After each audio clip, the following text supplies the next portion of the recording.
Hi, I'm Michael from Save Soil Permaculture.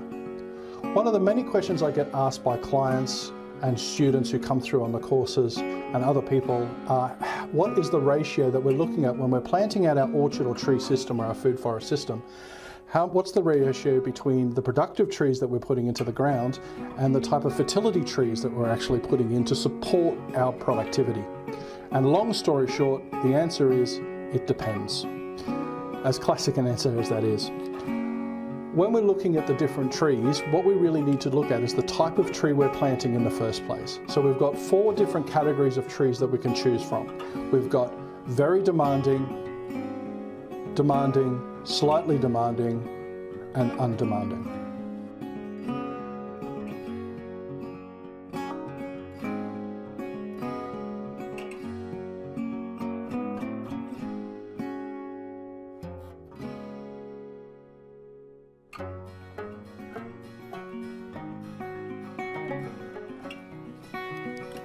Within these different categories that we've got here, from very demanding, slightly demanding, and undemanding, there are different trees that fit within that scope. Some examples are, for the very demanding, we're looking at citrus and plums. For the demanding, we're looking at apples and apricots and mulberries and peaches and pears and persimmons.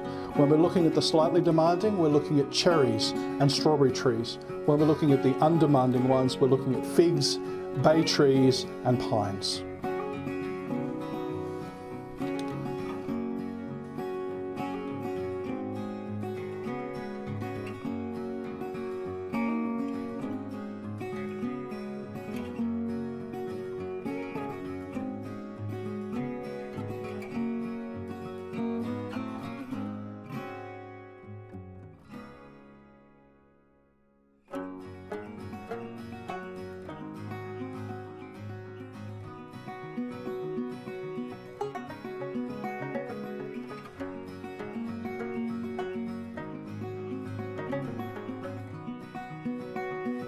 Now, with each of these different layers, it comes down to the square metre of canopy compared to the square metre of the nitrogen fixation of the trees. When we're looking at the very demanding, what we're looking at pretty much is a 1-to-1 ratio. So when you're looking at a 1 square metre of canopy of production tree, we're looking at 1 square metre of canopy of fertility tree. Now that is in the full sun. When in shade, we need to double it because the fertility tree is not producing as much nitrogen as it would do if it was in the full sun. So while in the full sun, it's a 1-to-1 ratio. In shade, it's a 1-to-2 ratio.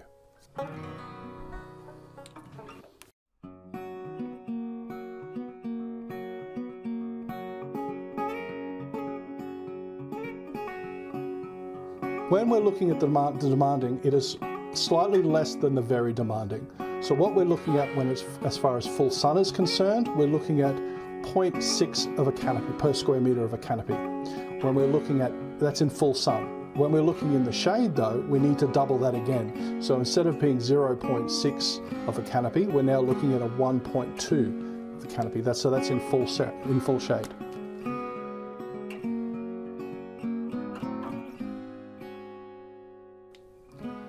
Now that we're looking at slightly demanding, it's going to be less than what it is as demanding or very demanding. So instead of looking at full sun, which is 1 to 0.6 ratio, what we're looking at as it is for demanding, what we're looking at for slightly demanding is a 1 to 0.2 ratio. And then with regards to in full shade or partial shade, what we're looking at there is we double that again. So instead of it being 1 to 1.2 as it is for demanding, what we're looking at is 1 to 0.1.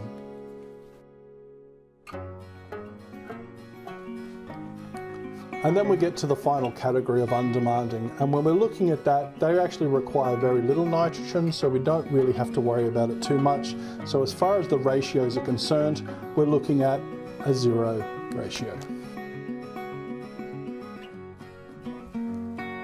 Now these are with regards to what we would call exotics. Now, the exotics that we use typically are coming in that have been introduced over time, and those are what we use to feed, most people tend to use to feed our food forest systems. There is a lot of call though with regards to natives. Now, natives never evolved to feed the exotic fruits that we like to eat, the fruits and nuts that we like to eat. The natives that we plant have evolved to feed the native Australian systems instead. So the ratio is going to be very different. There's been a lot of studies with regards to the nitrogen fixation of the Australian natives, and the studies are varied, to say the least. There are some that say that under the right conditions, i.e. they've got the right mycorrhiza fungi and full solar access, and the soils are quite lush and abundant, then they actually produce quite a lot. But considering Australia's soils as they are now, they're the other side of the coin, where the studies are saying they actually only produce very little and potentially only enough to produce a seed for the next generation. So keeping this in mind, we err on the side of caution.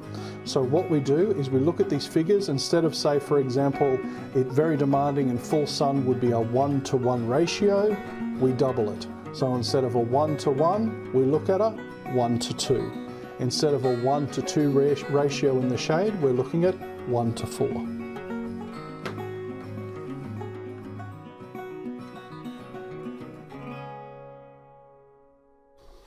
And the same goes down the line for all the other ones, from very demanding, demanding, slightly demanding, and of course, with the undemanding, we're not having to worry about it because they require little nitrogen in the first place.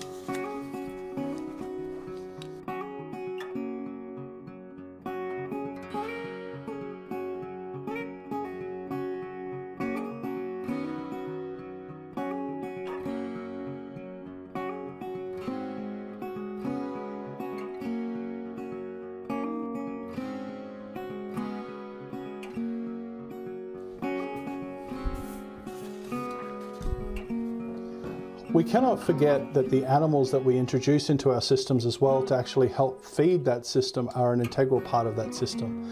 Our systems evolve not just on plants alone, but in integration with animals and other creatures.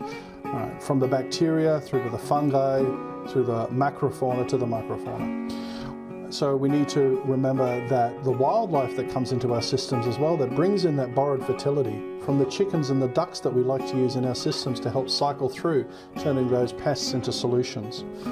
And we can't forget the role of some of what we would call pest species within that system. Interestingly enough, there were some studies conducted in the 70s where they showed that aphids, which normally we consider a bane to our system, that can actually be a benefit to our system at the same time. What they found was that when aphids attacked a plant, they excreted some sort of sugar or a honeydew. Now, when that honeydew hit the soil, they found that over a 2 to 3 week period, that could equate to anywhere up to 1 kilo to 2 kilos of honeydew coming in and hitting that soil. That soil underneath actually is habitat to a lot of bacteria. Now, there's one particular type of bacteria called Azotobacter.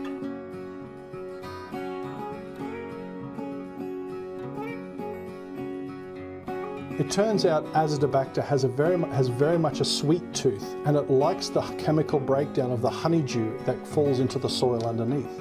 Now, for every 100 grams of this honeydew that comes in, these sugars that are introduced to the system, it increases the Azotobacter bacteria in the soil by up to 1,000 per 100 grams. So when you see that you're introducing anywhere up to 1 to 2 kilos of this honeydew into the system over time, it increases the Azotobacter.